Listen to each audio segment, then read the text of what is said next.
As was suggested in that discussion, sporadic incidents of gunfights are still being reported in Manipur. The security forces have created buffer zones to separate areas where Meiteis and Kukis communities live. Ashutosh Mishra with tonight's ground report.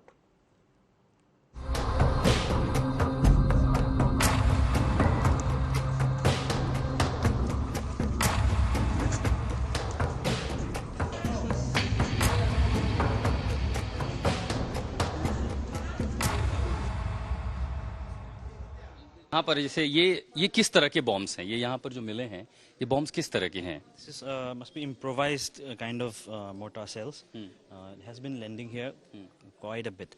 So here also, as you just seen, one bomb that has stuck. It's still alive.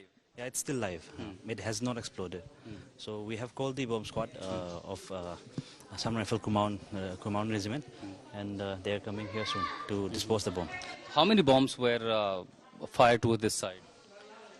Bombs are a huge number, because it's improvised kind of bombs. So. And where was it fired from? From which side? Bombs have been fired from this Hekon side in Churachandpur. Which are the Kuki-dominated areas? Yeah. So.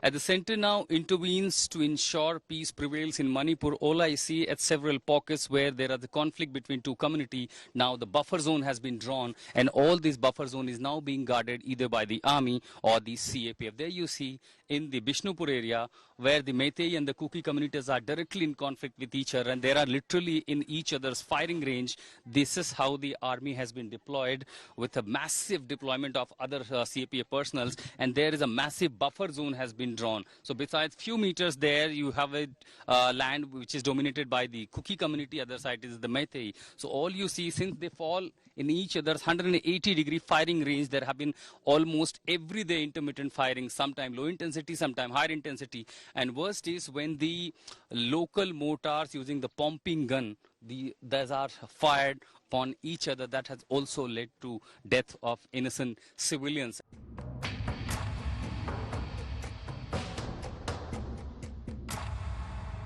Several bombs which were fired towards the Meitei villages, they literally teared apart those metal rooftops. And here you see, literally, this explains the furious bombing that was happening here. It's around 4 to 5 inches deeper this part. This looks the bigger, the pumping gun fire impact that was here. All you see, mostly these portion of the walls literally damaged. This is one portion of the house. Now if I take you to the other side, there was an innocent child who was sleeping right here in the night, and you see most of these walls are literally damaged. It's a huge impact of constant firing, high intensity firing of bullets, sophisticated weapons, even the bombings. And there was a 18, 19-year-old boy who was sleeping here. When the Pompi bomb fell down here, because of the impact, he was severely injured, taken to the hospital, but he could not sustain to the injuries, and he finally died.